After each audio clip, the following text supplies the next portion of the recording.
Assalamualaikum warahmatullahi wabarakatuh. Perkenalkan, nama saya Revi Hamdani, NIM 200111073. Baik, di sini saya akan menjelaskan tugas dari mata kuliah filsafat. Yang pertama, filsafat pendidikan, yang kedua filsafat umum, dan yang terakhir filsafat Islam.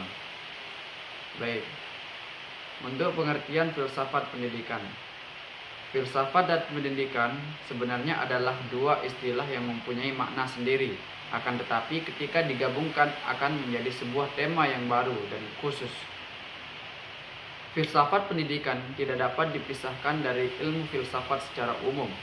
Filsafat pendidikan memandang kegiatan pendidikan sebagai objek yang dikaji baik secara ontologis, epistemologis, maupun aksiologis.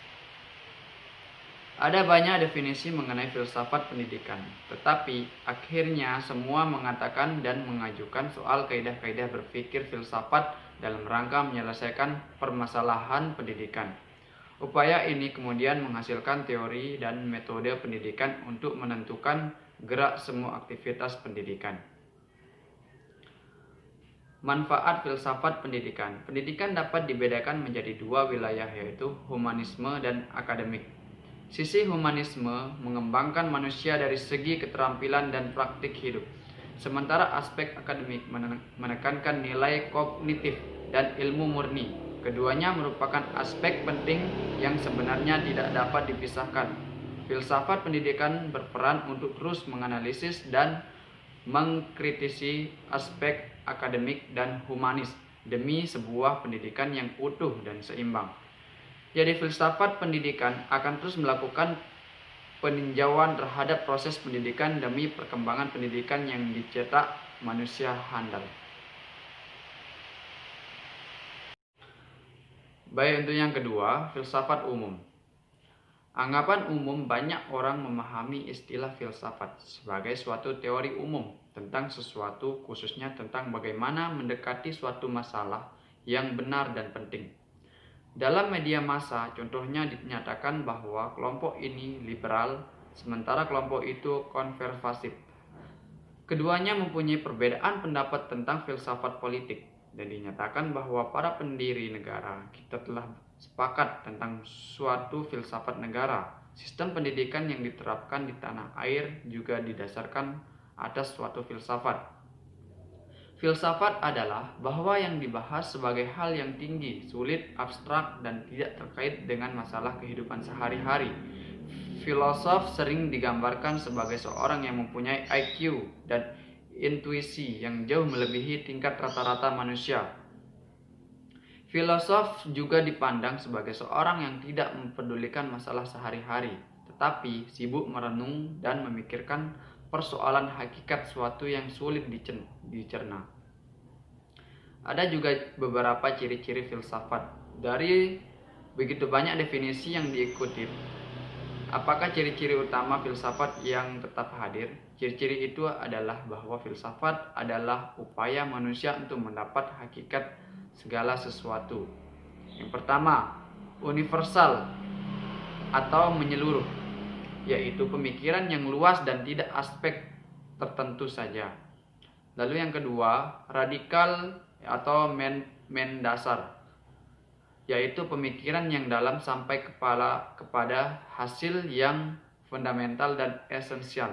Lalu untuk yang ketiga, sistematis, yaitu mengikuti pola dan metode berpikir yang runtut dan logis meskipun spekulatif.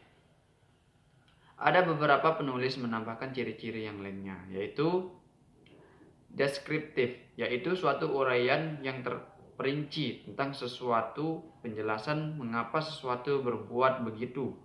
Lalu yang kritis, yaitu mempertanyakan segala sesuatu termasuk hasil filsafat umum, dan tidak menerima begitu saja apa yang terlihat sepintas yang dikatakan dan yang dilakukan masyarakat.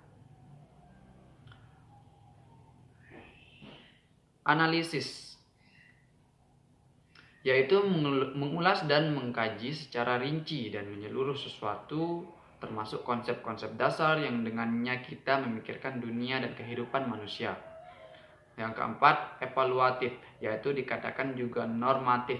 Maksudnya, upaya sesungguhnya untuk menilai dan menyikapi segala persoalan yang dihadapi manusia. Penilaian itu bisa bersifat pemastian kebenaran, kelayakan, dan kebaikan. Lalu yang terakhir, spekulatif, yaitu upaya akal budi manusia yang bersifat perekaan, penjelahan, dan pengadaian dan tidak membatasi hanya pada rekaman indera dan pengamatan lahiriah. Lalu filsafat Islam. Filsafat Islam juga sering disebut filsafat Arab dan filsafat Muslim, merupakan suatu kajian sistematis terhadap kehidupan alam semesta, etika, moralitas, pengetahuan, pemikiran, dan gagasan politik yang dilakukan di dalam dunia Islam atau peradaban umat Muslim dan berhubungan dengan ajaran-ajaran Islam. Dalam Islam terdapat dua istilah yang erat kaitannya dengan pengertian filsafat yang merujuk pada kajian filosofi, ilmu pengetahuan alam dan logika, dan kalam secara harfiah berarti berbicara, yang merujuk pada kajian teknologi keagamaan.